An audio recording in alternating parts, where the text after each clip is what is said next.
Hemos estado efectivamente considerando aquella digresión, es decir, aquella de esa desviación espiritual en la historia de la vida del pueblo de Israel en nuestro estudio bíblico acerca del libro de Números en el Antiguo Testamento.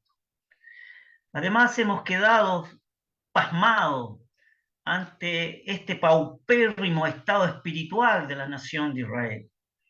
No solo hemos observado la incredulidad de Israel a las orillas de la entrada de la tierra prometida, sino que también, como hemos analizado en nuestro capítulo 16, aquella rebelión llamada la rebelión de Coré y considerada en la escritura inspirada como la contradicción de Coré. La verdad, apreciados hermanos, que estos eventos nos enseñan al menos dos grandes lecciones. La primera, vemos lo que el hombre es en sí mismo. Y como una segunda y gran lección, también podemos ver o nos permite la escritura apreciar y ver lo que es Dios en sí mismo. Y estos dos aspectos lo veremos siempre a través de las páginas inspiradas por el divino autor. Por un lado tenemos lo triste, lo paupérrimo, lo humillante, lo torpe, lo rebelde, lo incrédulo que puede llegar a ser el hombre. Pero también, por otro lado, vemos lo brillante, lo bendito, lo luminoso, la paciencia, es decir, esa longanimidad y mayormente la gracia de lo que es Dios para con el hombre. Estudiábamos en nuestro capítulo anterior acerca de esa rebelión de Coré. La verdad que esta rebelión nace en los corazones, en los deseos carnales de un corazón ambicioso, deseoso de ser admirado y reverenciado. Impetuosamente, este personaje Coré desea colocarse en una posición social sobre el resto de la congregación. En otras palabras, se le fueron los humos a la cabeza, ¿verdad? Nace de el querer y el hacer, lo que Dios en su economía soberana, en sus sabios consejos, no había determinado o no ha determinado. No olvidemos aquella gran premisa que el Señor Jesús dijo: no puede el hombre recibir algo si no le fuese dado del cielo. No olvidemos que Coraj en hebraico, era de los hijos de los coatitas, los cuales fueron consagrados, y ya hemos hablado en el capítulo 3 y 4 de nuestro libro de Números sobre ese ceremonial en relación a, a la consagración de estos levitas, sus privilegios y su posición en medio del pueblo de Israel eran inmensos. También hemos hablado en su oportunidad acerca de la condición de Leví, el cual fue elevado según la gracia de Dios a una posición privilegiada, según la gracia de Dios.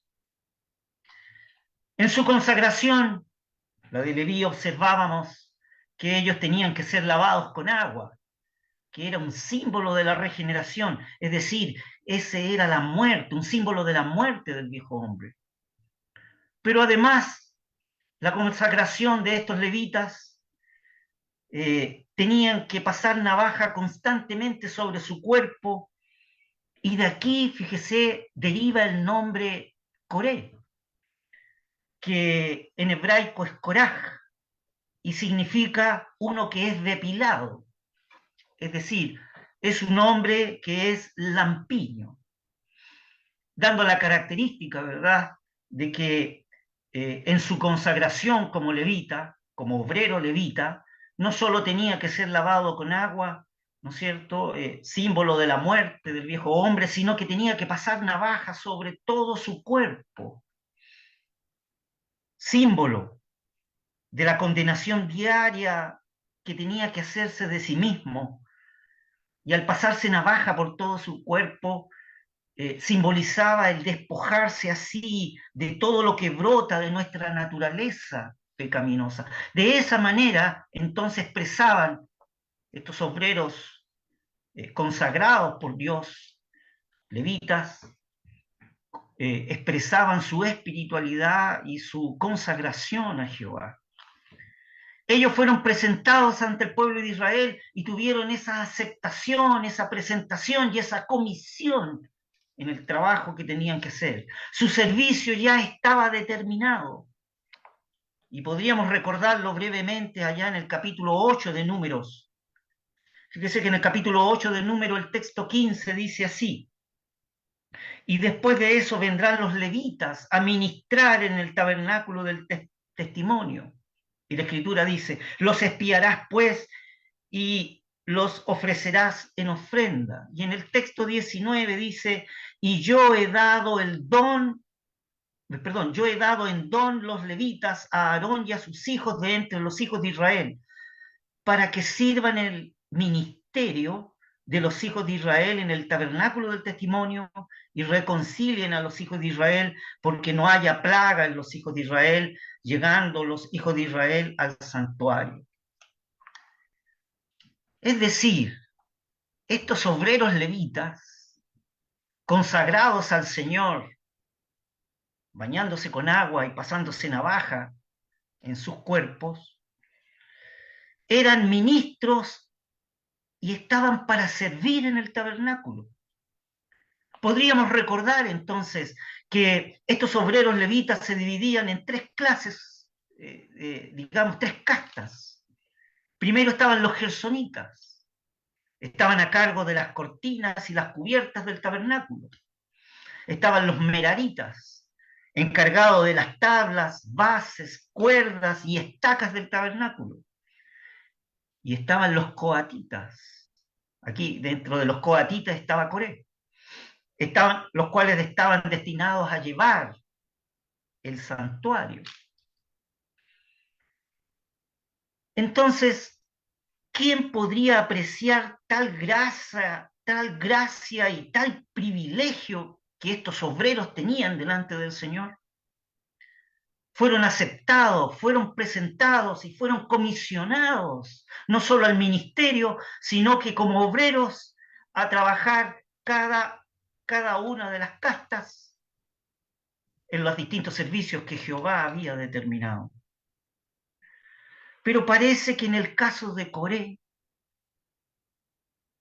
esa expresión externa, el hecho de haberse lavado con agua, el hecho de haberse pasado navaja, indicando la consagración y la presentación y la aceptación delante del pueblo de Israel con su comisión determinada por Jehová, no se conlleva o no es consecuente con lo que él sentía o deseaba internamente, es decir, lo que había en su corazón. Cada miembro de aquella maravillosa tribu de obreros tenía una esfera especial de trabajo trazada por la mano de Dios. Y además de eso, era vigilada por el sacerdote de Dios. Todos ellos se nos presentan en la Escritura como tipo o figura de los diversos miembros de la Iglesia de Dios del día de hoy. Y aquí hay, apreciados hermanos, otra gran lección para nosotros. Como también vemos una profunda y misteriosa sabiduría de Dios en todo esto. Esta rebelión de Coré fue una rebelión formidable. Y fíjese que Coré era un jefe religioso de la misma. Poseía una gran autoridad y al parecer reunida alrededor suficiente número de hombres notables, príncipes, hombres llamados al consejo, es decir, hombres de renombre. Y Coré como un levita consagrado como obrero para los servicios del tabernáculo y el ministerio del tabernáculo en medio del pueblo de Dios, fue llamado a servir en el tabernáculo y a ministrar en medio del pueblo de Dios. ¿Qué decía en nuestro capítulo anterior que consideramos, Números capítulo 16, en su texto 9? Dice así: ¿os es poco que el Dios de Israel os haya apartado de la congregación de Israel, haciéndoos llegar así para que ministraseis en el servicio del tabernáculo de Jehová y estuvieseis delante de la congregación para ministrarles? Ese era, ese era el argumento de Moisés ante esta rebelión. ¿Os parece poco que Dios, el Dios de Israel, a ustedes los hayan tomado, a los gersonitas, a los meraritas y a los coatitas, y los haya apartado de la congregación, haciéndoos llegar así para que vosotros ministréis en el servicio del tabernáculo de Jehová y estuvieseis delante de toda la congregación, el pueblo de Israel? ¿Para qué? ¿Para ministrar? ¿Os parece poco? Esa era la esfera de su actividad.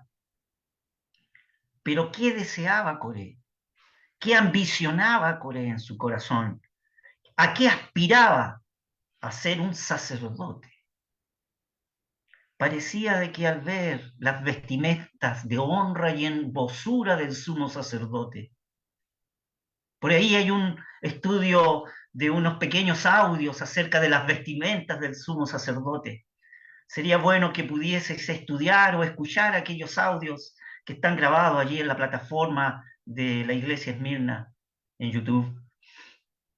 Parece que Coré, al mirar, ¿no es cierto?, las vestiduras sagradas de los sacerdotes y esa posición de hacer las expiaciones y los sacrificios y entrar en el lugar santísimo y oficiar en el lugar santo y en el lavacro y en el altar de bronce y quemar el incienso y prender las lámparas y poner los panes y comer los panes sin levadura, ansiaba ese servicio. Él deseaba ser un sacerdote. Fíjese que Moisés, en su discernimiento espiritual, como un verdadero siervo de Dios, arranca la careta de este hombre y demuestra que con un pretexto plausible que él hablaba en esta rebelión, demuestra que Coré aspiraba audazmente al sacerdocio. Pero ante el juicio divino, donde Dios ejecuta a Coré y al grupo que lo seguía, Jehová resolvió pronto esta cuestión suscitada de aquellos hombres rebeldes.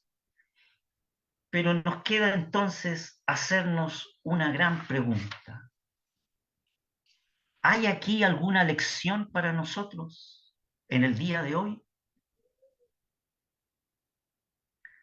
Al ver y al leer estas páginas, ante estos eventos, ante la rebelión de Coré que hemos considerado en el capítulo 16, ¿hay alguna lección que quede para nosotros? ¿Para nuestras vidas espirituales? ¿Alguna lección a considerar en medio del pueblo de Dios del día de hoy? Es decir, en medio de la iglesia de hoy, en medio de la congregación que se reúne en el nombre del Señor Jesús en el día de hoy. Apreciados hermanos, no hay nada más triste ver un espíritu presuntuoso, inquieto y un espíritu vano e impaciente en aquellos que hacen profesión, de aquellos que hacen profesión de seguir a aquel que era el más manso y humilde de corazón, el Señor Jesús. He ahí una gran lección que tenemos que meditar en nuestros corazones. Fíjese, apreciados hermanos, antes de concluir esta pequeña introducción que estamos haciendo acerca del capítulo 16 que estudiamos en la reunión anterior, nos queda observar el último párrafo de este capítulo 16. Lo que sucede después del juicio a Coré y de los 250 rebeldes que les acompañaron. ¿Qué sucedió después? Los cuales llenaron de luto este juicio de Coré, ¿no es cierto? Y sus seguidores, que eran 250, llenaron de luto y tristeza a la congregación. Y mire lo que observa la Escritura. Números capítulo 16, el texto 41, dice así. Y el día siguiente,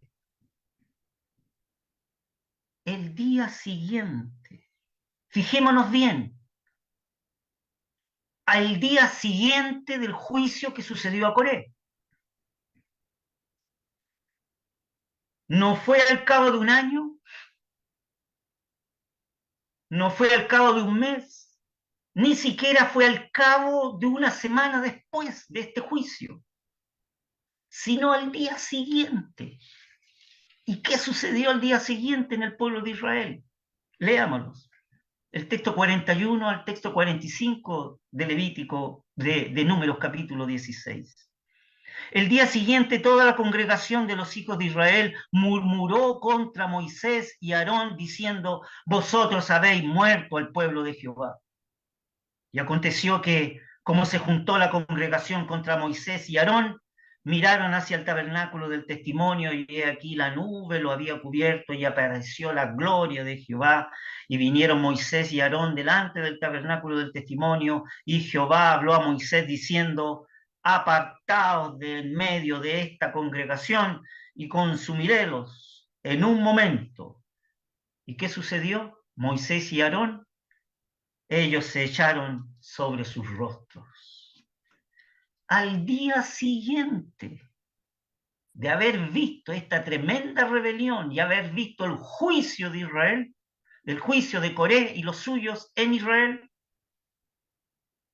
sucede esto ahora, que el pueblo de Israel murmura en contra de Moisés y Aarón nuevamente, diciendo: vosotros habéis muerto al pueblo de Jehová.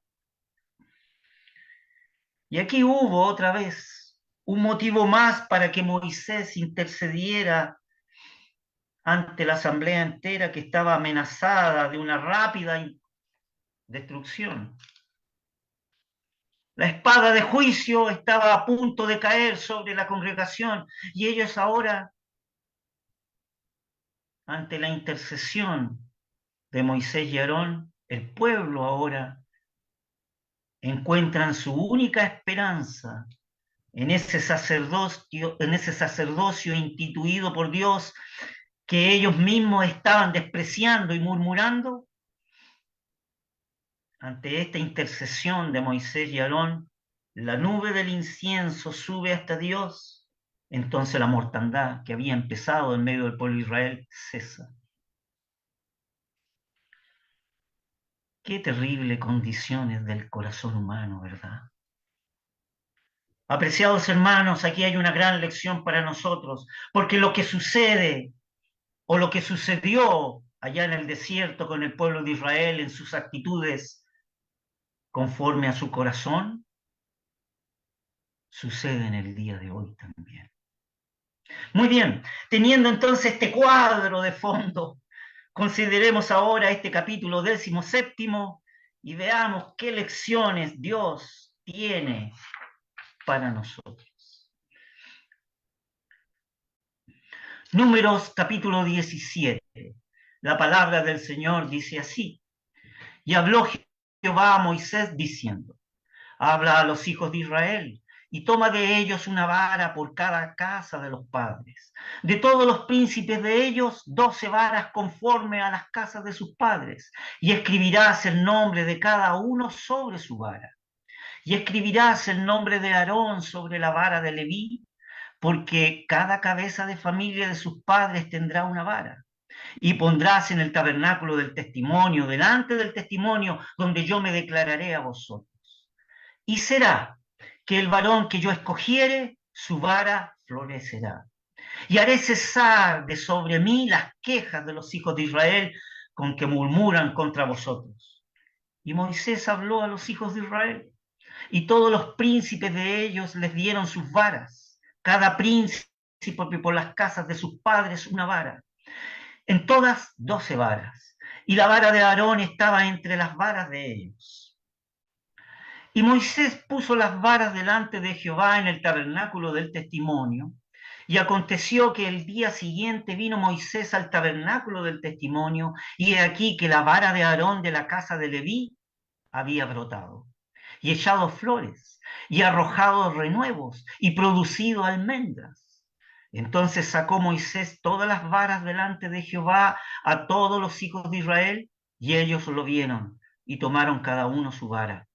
Y Jehová dijo a Moisés: vuelve la vara de Aarón delante del testimonio para que se guarde por señal a los hijos rebeldes, y hará cesar sus quejas de sobre mí, porque no mueran.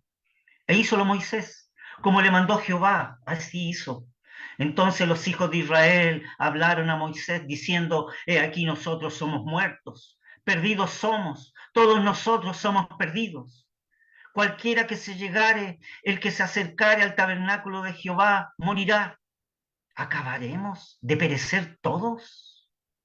Que el Señor bendiga su palabra. Fíjese, apreciados hermanos, que los dos capítulos que siguen, vale decir, este capítulo 17 más el capítulo 18, forman una parte separada de toda la historia que estamos considerando acerca del pueblo de Israel, en la cual se nos presenta el origen, las responsabilidades y los privilegios del sacerdocio. La verdad que el sacerdocio es una institución divina. No olvidéis lo que dice Hebreos capítulo 5, el epístola de los Hebreos en capítulo 5. Dice: nadie toma para sí honra, sino el que es llamado de Dios, como Aarón. Esto nos habla de que el sacerdocio en el Antiguo Testamento era una institución divina. Y en el día de hoy, todos los creyentes en Cristo somos sacerdotes en Cristo para ofrecer sacrificios espirituales por medio del Señor Jesús. También cada uno de los hijos de Dios en Cristo somos sacerdotes. Esto es solemne, esto es serio. El sacerdocio es una institución divina. Y esto pone en manifiesto, y esto se pone en manifiesto aquí en el capítulo 17, décimo séptimo. Recordemos lo que dicen los primeros 6 textos de este capítulo que estamos considerando. Mire lo que dice: y habló Jehová a Moisés diciendo: habla a los hijos de Israel y toma de ellos una vara por cada casa de los padres, de todos los príncipes de ellos, 12 varas conforme a la casa de sus padres, y escribirás el nombre de cada uno sobre su vara, y escribirás el nombre de Aarón sobre la vara de Leví, porque cada cabeza de familia de sus padres tendrá una vara. Y pondrás en el tabernáculo del testimonio delante del testimonio, donde yo me declararé a vosotros, y será que el varón que yo escogiere, su vara florecerá, y haré cesar sobre mí las quejas de los hijos de Israel que murmuran contra vosotros. Y Moisés habló a los hijos de Israel, y todos los príncipes de ellos le dieron sus varas, cada príncipe por las casas de sus padres una vara, en total o en todas 12 varas, y la vara de Aarón estaba entre las varas de ellos. Aquí, apreciados hermanos, hay una incomparable sabiduría divina, la cual brilla en este arreglo que Dios está haciendo en medio del pueblo de Israel, ¿verdad? Aquí no se trata de un hombre que se instituyera a sí mismo, de ninguna manera. No se trata de que un hombre diga: yo voy a... De ninguna manera. No se trata de un hombre que se instituyera a sí mismo delante de Dios, o que un hombre se instituyera a otro hombre semejante a él. Tampoco. De ninguna manera. En otras palabras, el mismo Dios es el que instituye a un hombre según su propia elección. Es el mismo Dios que instituye a un hombre en el oficio que él mismo ha establecido. Es decir, el asunto debía ser resuelto por Dios mismo, de tal manera que todas las murmuraciones pudieran ser ahogadas para siempre, y que nadie en adelante pudiese acusar al sumo sacerdote de Dios de arrogarse poderes excesivos en medio del pueblo de Dios. Y es notable, y es claro, en observar que aquí la voluntad humana debe guardar silencio. Las 12 varas, todas ellas en un mismo estado, varas secas, fueron colocadas delante de Jehová. 12 varas, cada una de cada tribu de Israel, fueron colocadas delante de el Dios vivo y verdadero. En cada una de las varas estaba el nombre del príncipe correspondiente a cada una de las tribus de Israel.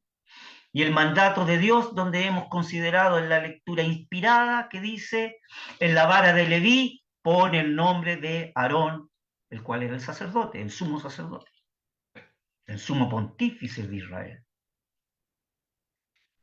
Todas las varas entonces estaban en un mismo estado, secas, y todas las varas con sus nombres de cada uno de los príncipes de las tribus de Israel estaban puestas o colocadas delante de Jehová, el Dios vivo y verdadero. ¿Y qué sucede? El hombre se retira. Aquí el hombre no tiene nada que hacer.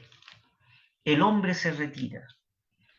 Y el que obra ahora es Dios.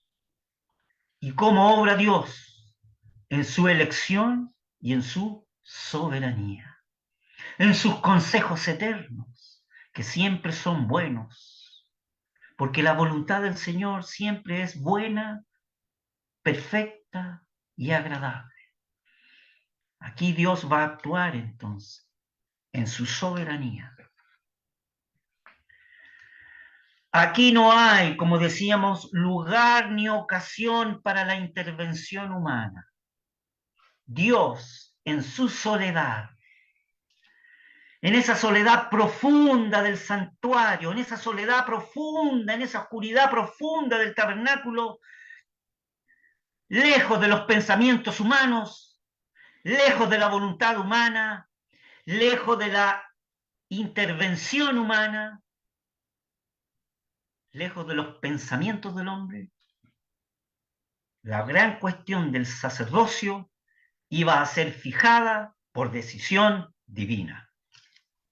Y una vez fijada o determinada, jamás podrá ser suscitada nuevamente. ¿Y qué pasó? Leamos el texto 7 y el texto 8 de nuestro capítulo que estamos considerando. Y Moisés puso las varas delante de Jehová en el tabernáculo del testimonio. Y aconteció que en el día siguiente vino Moisés al tabernáculo del testimonio, al día siguiente, y aquí que la vara de Aarón de la casa de Leví había brotado y echado flores y arrojado renuevos y producido almendras. Bueno, en este evento y en esta maravillosa consideración que Dios hizo en la vara de Aarón, de la tribu de Leví, aquí hay una admirable figura de aquel que había de ser declarado el Hijo de Dios, con potencia por la resurrección de los muertos, como dice Romanos, ¿no es cierto?, en su capítulo 1, en su texto 4, ¿qué dice? ¿No es cierto? Romanos capítulo 1 en su texto 4, el cual, Cristo, Jesús, fue declarado Hijo de Dios con potencia según el Espíritu de Santidad por la resurrección de los muertos de Jesucristo, Señor nuestro. He aquí la figura de la vara florecida, ¿verdad? Acerca de la declaración que Dios hizo de su Hijo amado. Y con el poder, en la muerte de Cristo, resucitó con poder, por el poder de Dios. Pero si observamos las 12 varas del pueblo de Israel, las 12 varas estaban sin vida. Pero Dios, el Dios viviente, entró en la escena, no el hombre. Y con su poder introduce vida en la vara de Aarón y la presenta con los exquisitos frutos de esa resurrección de esa vara. O déjame decirte, amigo, amiga, o dejadme decirte, apreciados amigos y amigas que nos están escuchando, tú siendo una vara muerta espiritualmente delante de Dios, déjame decirte que está el poder de Dios para otorgarte vida. Y ese poder está en Cristo, su Hijo amado, en esa obra de redención, en la cruz del Calvario, donde Él murió para otorgarte esa vida. Y la Escritura dice, la Escritura inspirada por el divino autor dice, una vida y una vida eterna. Qué preciosa porción tenemos aquí de la Escritura. ¿Qué sucedió ahora? Volvamos a nuestro pueblo de Israel. Texto 9 y el texto 11, ¿qué dice? Entonces sacó Moisés todas las varas delante de Jehová a todos los hijos de Israel, y ellos lo vieron y tomaron cada uno su vara. Y Jehová dijo a Moisés, vuelve la vara de Aarón delante del testimonio para que se guarde por señal a los hijos rebeldes. Y hará cesar sus quejas sobre mí, porque no mueran. E hízolo Moisés, como le mandó Jehová, así lo hizo. De modo que la cuestión quedó divinamente resuelta. Por lo tanto, el sacerdocio arónico está establecido sobre la gracia todopoderosa de Dios, que saca vida de la muerte. Pero hay una pregunta, apreciados hermanos, que podríamos hacernos. ¿Por qué la vara de Moisés no estaba entre las 12 varas de los hijos de Israel? ¿Por qué la vara de Moisés no estaba entre las tribus de Israel? ¿Acaso Moisés no era prominente delante de Dios y también debería ser establecido? La razón es muy sencilla. La vara de Moisés es un símbolo del poder y de la autoridad divina. No olvide que Moisés, aquí en el Pentateuco, en el Antiguo Testamento, es representante de los derechos divinos en su juicio y en sus preceptos, es decir, en su ley. Sin embargo, la vara de Aarón es un símbolo de la gracia divina que vivifica a los muertos y que llama a las cosas que no son como las cosas que son. Eso suena a la definición de la fe, ¿verdad?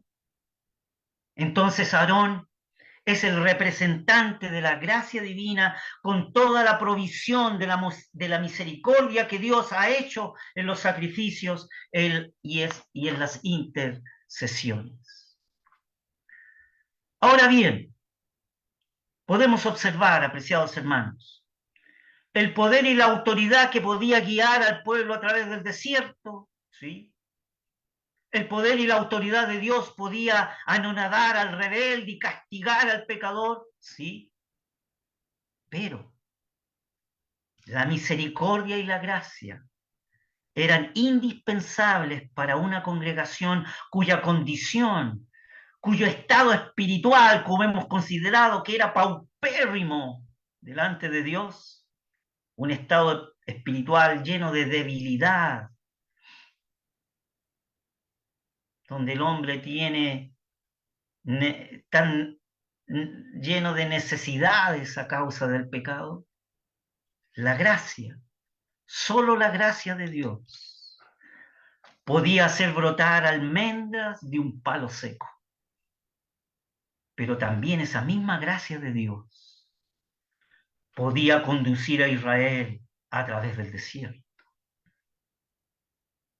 Y déjeme decirle, apreciado y apreciada hermana, exactamente igual en el día de hoy, ante nuestras debilidades y ese corazón rebelde, y aún la Escritura dice un corazón cuitado que muchas veces brota de nuestra naturaleza humana, solo la gracia de Dios puede ejercer vida en nuestras vidas. Y solo la gracia de Dios nos puede conducir en medio de nuestras debilidades y en medio de nuestras caídas. Y déjame decirte, apreciado amigo y amiga que nos estás escuchando, Solo la gracia de Dios tiene el poder vivificador de poder hacer una transformación en tu ser. Porque déjame decirte que el verdadero evangelio no es lo que tú hagas para agradar a Dios, de ninguna manera. Es lo que Dios hace en tu corazón para transformar tu vida y honrar y glorificar el nombre de Dios. Y poder perdonar toda esa debilidad y todo ese pecado que brota de nuestra condición humana. Solo la gracia de Dios, amigo y amiga, por el poder de la obra de Cristo, puede realizar eso una realidad. Y déjame decirte de que aquí en esta reunión por Zoom o en esta reunión que está siendo escuchada o transmitida a través de Facebook Live, hay muchos hermanos en Cristo que pueden dar testimonio de esta realidad. Vidas transformadas, vidas perdonadas, vidas consagradas, vidas cambiadas, vidas hechas ahora como sacerdotes de Dios, ofreciendo frutos de labios que confiesan su nombre y sacrificios espirituales agradables a Dios por medio de Jesucristo. Vidas cambiadas, transformadas, pero no por la obra o méritos del hombre, sino vidas transformadas por el poder de Dios, como esa vara seca que Dios le dio vida. Ahora, ante la vara florecida de Aarón, Dios podía decir: hará cesar pues las quejas sobre mí, porque no mueran.